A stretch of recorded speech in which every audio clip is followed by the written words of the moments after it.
سيئات أعمالنا من يهده الله فلا مضل له ومن يضلل فلا هادي له أشهد أن لا إله إلا الله وحده لا شريك له وأشهد أن محمدا عبده ورسوله ولا نبي بعده اللهم صل وسلم على نبينا محمد وعلى آله وصحبه ومن سار على نهجه إلى يوم الدين. Jemaah salat Isya dan Tarawih rahimakumullah. Masyaallah muslimin, upaya kita untuk meningkatkan kualitas ketakwaan itu harus terus dilakukan.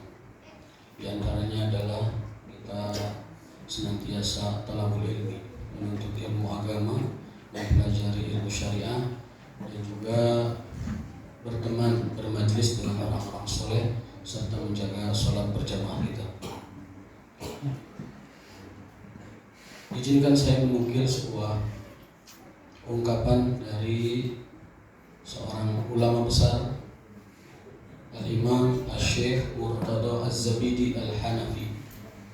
Beliau ini adalah penulis kitab Ithafus Sadatil Muttaqin, yang merupakan buku syarah penjelas dari Ihya Ulumuddin karya Imam Ghazali Hujjatul Islam rahimahullah ta'ala.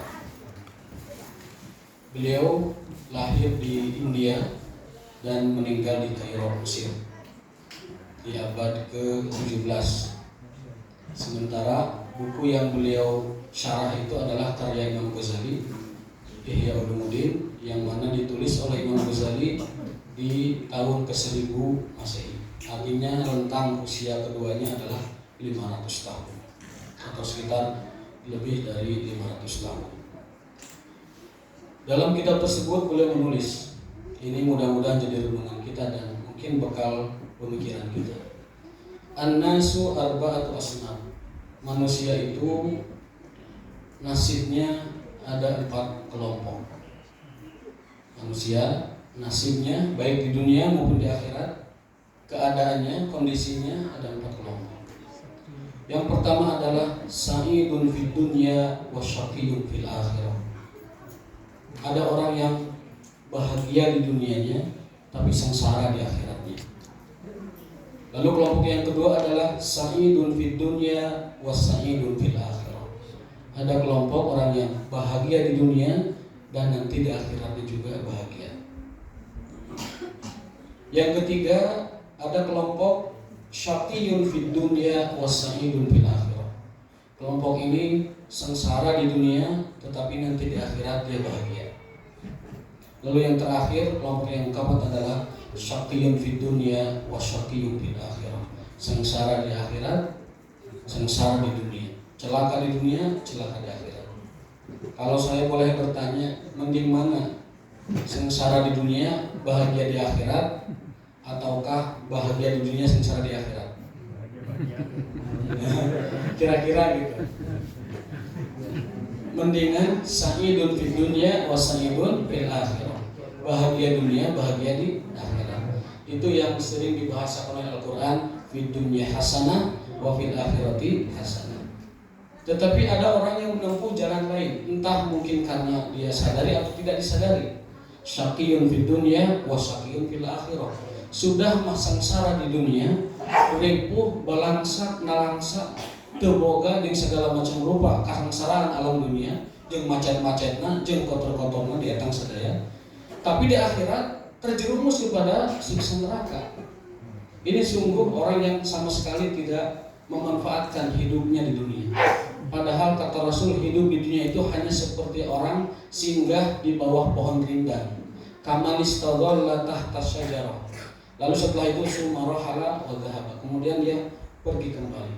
Jadi di dunia ini kita hanya sebatas singgah, berteduh, ngiuhan sakedap, kemudian berangkat kembali.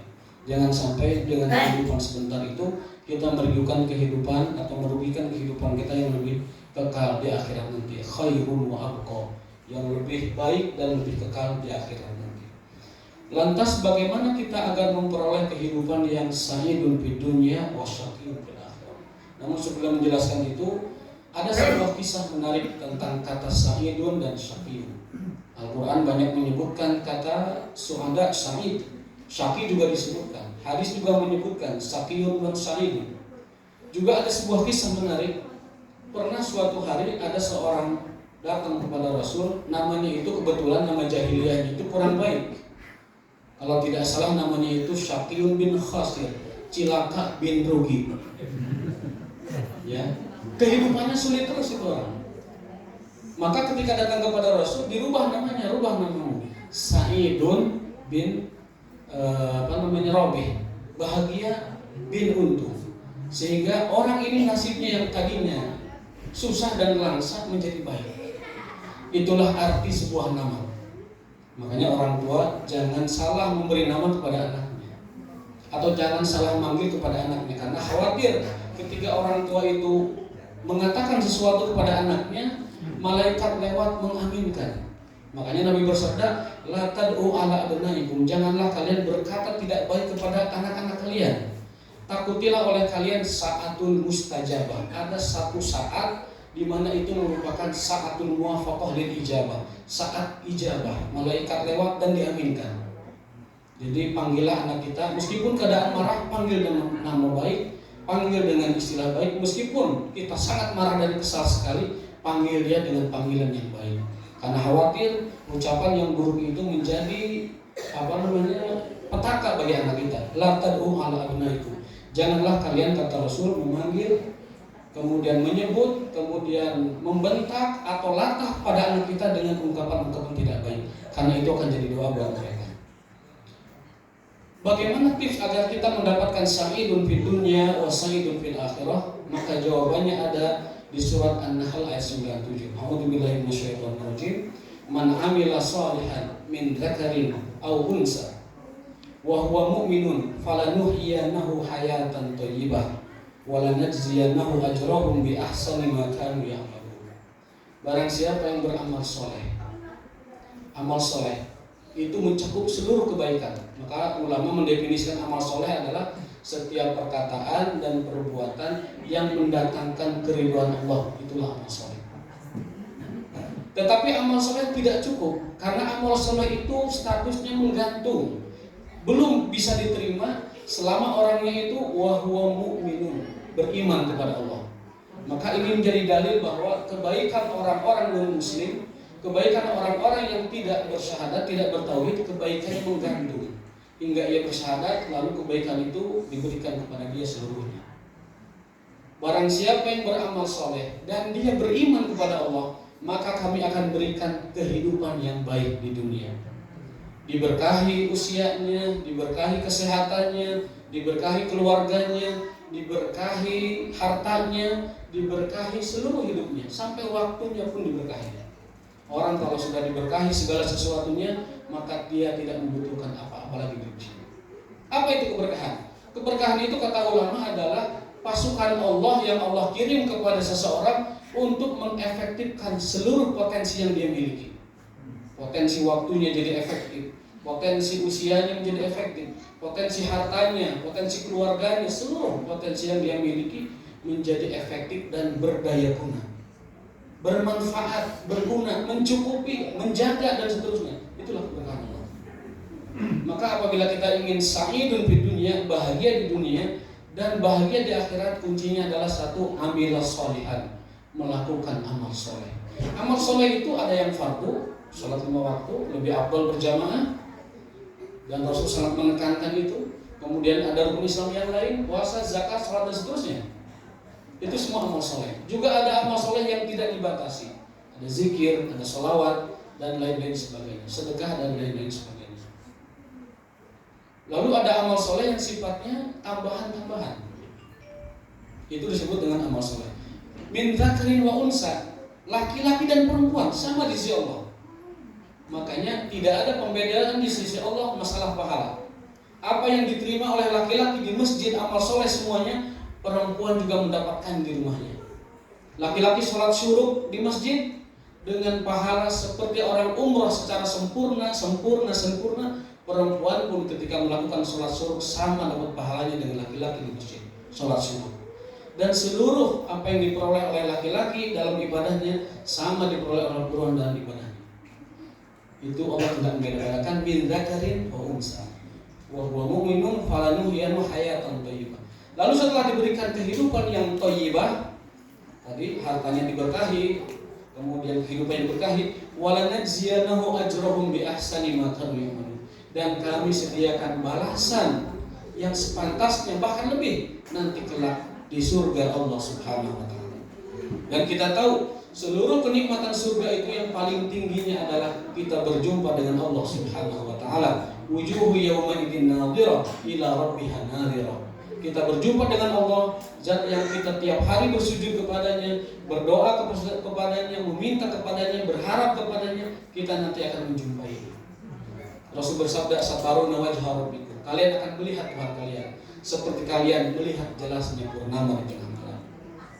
Mudah-mudahan kita semua termasuk orang-orang yang telah berjumpa dengan Allah Subhanahu wa taala, lalu berjumpa dengan Rasulullah Sayyidina Muhammad sallallahu alaihi wasallam, dan berjumpa dengan seluruh keluarga kita yang sudah berpisah di alam dunia. Amin. Lalu yang kedua, siapakah mereka yang syaqiyun fid dunya wa syaqiyun fil akhirah? Sengsara dunia, sengsara akhirat. Mereka adalah digambarkan oleh Quran dalam surah Thaha ayat 134. Wa man a'rada an dzikri fa inna lahu ma'isyatan dongka wa nahsyuruhu yaumal qiyamati a'ma. Yakni orang yang berpaling dari peringatan kami, berpaling dari Quran kami, berpaling dari hadis Rasulullah, berpaling dari salat, berpaling dari zakat, berpaling dari puasa, berpaling dari berjamaah, berpaling dari amal soleh, berpaling dari ibadah-ibadah. Itulah mereka aqradan dzikri, berpaling dari peringatan kami. Apa balasannya? Fa inna lahu ma'isyatan dongka. Bagi mereka kehidupan yang dongka. Apa itu dongka? Sempit, rudet, sempit, susah, pusing, kompleks, segala macam pokok kardet ayat dengan orang seperti itu yang berpaling dari peringatan Allah Subhanahu wa taala. Lalu setelah itu nanti di akhirat wa nahsyuruhu yaumal qiyamati a'ma. Dia dibangkitkan di akhirat dalam keadaan buta. Ini gambaran bahwa dia akan sengsara nanti di akhirat. Jangankan untuk menyaksikan fenomena akhirat, bahkan dia dibutakan oleh Allah, tidak dapat mengikuti apa yang disebut dengan proses-proses akhirat. Dia hanya tinggal menerima azab, dihisab kemudian diazab oleh Allah Subhanahu wa taala. Nauzubillah min dzalik. Mudah-mudahan kita semua termasuk orang-orang yang dicatat oleh Allah sebagai orang yang lanuhyiyanahu hayatan thayyibah. Allah berikan kepada kita kehidupan yang baik di dunia dan juga kesudahan yang baik yang selamat nanti di akhirat. Amin ya rabbal alamin. Aqulu qouli hadza, syukran lakum. Assalamualaikum warahmatullahi wabarakatuh.